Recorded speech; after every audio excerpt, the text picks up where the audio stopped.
Howdy howdy! I'm Temur or Tamor, Senior Game Designer at Firaxis. I work on a lot of the post-launch updates for Civilization VII, like new resources, natural wonders, balance changes, and lately, maps. I'm here to walk you through the highlights of what's coming with the next Civ 7 update, 1.25. Let's dive into it. Starting off, let's chat about something near and dear to every Civ player's hearts: maps. If you've been frustrated by blocky maps, straight coastlines, and too much predictability, you're going to like these changes. We're introducing Continents and Islands and Pangaea and Islands, two new map types that are new takes on our classic Continents Plus and Pangaea Plus map types. These new maps use an entirely new generation technique that creates more natural coastlines and landmass shapes, and removes predictable vertical island chains between continents. If you want to hear all the fun, nitty-gritty tech details, check out our latest From the Devs article. And for those of you that like our old map types, especially our multiplayer players that rely on a more balanced experience, no worries, those maps are still there for you to enjoy. We're starting with just these two new map types, but this new technique gives us a much stronger foundation for our maps moving forward, built with customization, expansion, and modding in mind. So, look forward to more maps in the future with more settings available to you. We've made some big UI/UX improvements to some of Civ 7's most important decision points, starting with the production menu. Instead of confusing predictive yields that often pushed you to just pick the biggest number, the menu now shows clearer, more reliable information, like base yields, warehouse impact, and highest available adjacencies. And to building tooltips, we've added icons, tags, clearer styling, and formatting like bulleted lists and warehouse counts. Next, building placement. The goal here was to make the moment of deciding where to put a building clearer, with the UI showing exactly what's changing on a tile when you hover over it.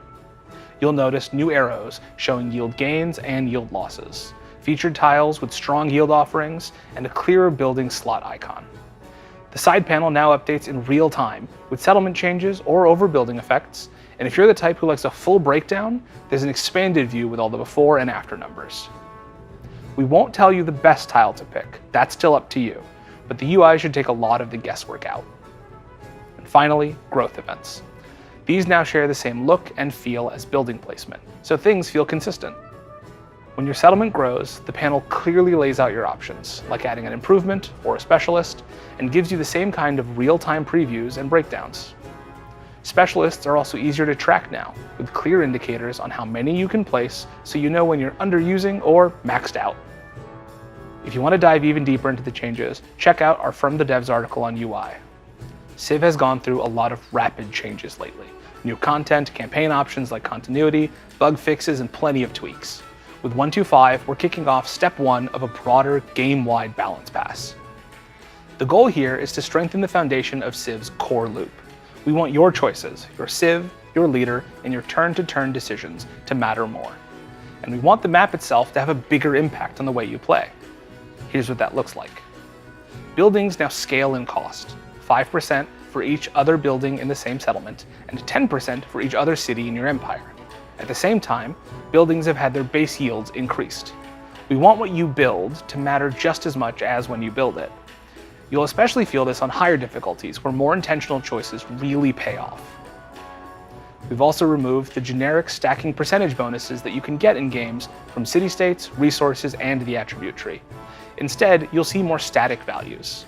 That means bigger yields tied to specific tiles and buildings, but fewer runaway multipliers at the empire level. Players who are stacking these bonuses to blow past the AI in modern age may notice that the AI feels a lot more competitive now.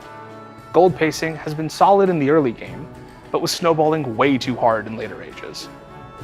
To rein it in, unit maintenance costs now ramp up more in exploration and modern, town-based gold has been slightly reduced, and gold and silver, the resources, have been redesigned.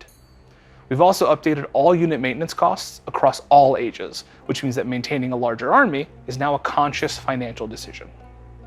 Alongside these, we've also tuned leader attributes, town yields, resources, social policies across antiquity, exploration, and modern. This is only step 1 of a larger balance pass. We'll keep working on other yield economies and Civ and leader tuning in future updates, and your feedback will be key to shaping where we go next. So, let us know what you think. Speaking of Civ and leader tuning, your favorite French general and statesman Napoleon has gotten an overhaul. We revisited both Emperor and Revolutionary personas for Napoleon and gave them a big boost. For Napoleon Emperor, we felt that his old continental system sanction just didn't land the way we wanted, and so we've reworked him to give him more options and bigger rewards for playing with sanctions. If you liked using diplomacy as a weapon, Napoleon is going to feel a lot more impactful. For Napoleon Revolutionary, the core kit of fast armies and culture from combat is still there, but we've given him some extra punch. He now earns even more culture from battles, and gets a special boost the first time someone declares war on him each age. We're really excited to see how these changes shake up his playstyle. Full details will be in the update notes. If you don't have Napoleon yet, remember you can grab Napoleon Emperor for free just by making a 2K account. And if you've linked both Civ 6 and Civ 7, you'll also get Napoleon Revolutionary at no extra cost. Try them out! We've taken a fresh look at city-states and added 2 new types across all ages, Expansionist and Diplomatic. Each comes with a full set of suzerain bonuses and a new unique improvement for each age. Expansionist city-states focus on food and growth, with benefits for both tall and wide strategies. Meanwhile, Diplomatic city-states emphasize happiness and our diplomatic gameplay. We've also reworked existing city-state bonuses as part of that balance pass that I mentioned earlier. Previously, stacking multiple city-states often meant chasing quantity over quality, but with 1.2.5, bonuses stack by city-state type, and most percentage-based and free tech and civic bonuses have been replaced with more meaningful, flat effects. And that's a wrap on the major highlights for updates 1.2.5. But as always, there's plenty more detail waiting in the update notes. Whether you've shared your thoughts on Reddit, Discord, Steam, or right here in the comment section, we want to thank you for all of your feedback. That's all for now, Civ fans. Have fun building your empires and conquering history. We'll see you next time.